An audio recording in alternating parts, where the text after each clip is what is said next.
Hello and welcome to another Travel Risk Management Health, Safety and Security Advisory Tip.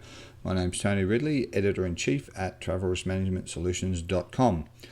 Accommodation, as it may or may not relate to things such as hotels, it could be guest houses, it could be for those that work on remote sites, the fly-in, fly-out cycle, or those that work in remote locations.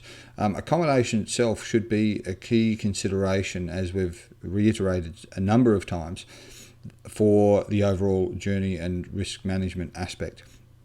So this also applies to things such as the safety of basic commodities such as electricity. Many hotel rooms will actually openly display their safety breaker circuit, so if a hairdryer or electrical device falls into a bathtub, it doesn't electrocute people. However, this is not universal. These are the sorts of things people should first of all be considering. The use of an iron. Well, the iron itself, does it have a cutout?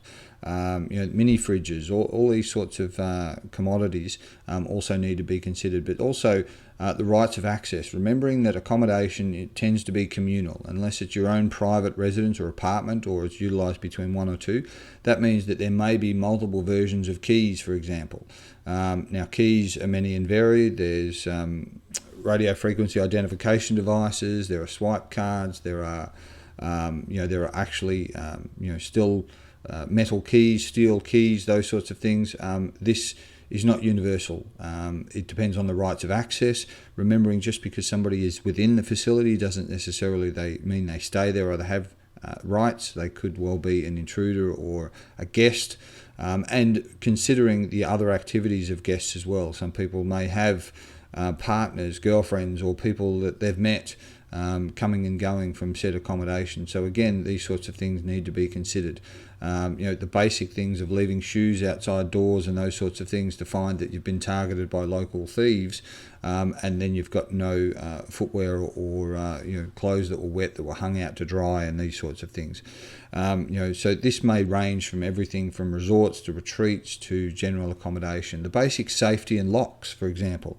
It may be such a remote location that nobody's actually given consideration for the quality and sustainability of locks. Therefore, they could be easily breached, or everyone may know that it's really only a temporary delaying mechanism rather than a true bona fide safety or security. So you may need to travel with things like your own lock or deadbolt or door wedge, or those sorts of things, or motion detector. There's a myriad of options associated. So again, individuals should consider these.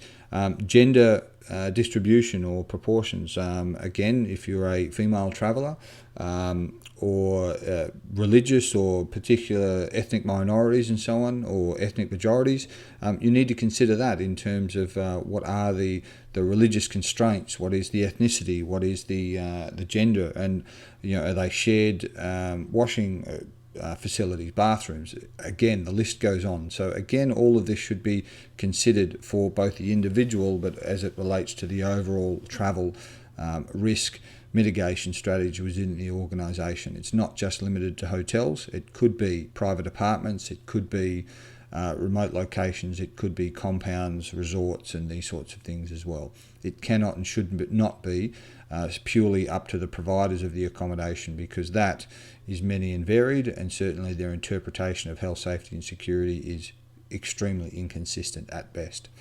So once again, thanks very much for joining us for another Travel Risk Management Health, Safety and Security Advisory Tip. For more information and videos on this subject, please visit the website at www.travelriskmanagementsolutions.com. That's all for now. Thanks and goodbye.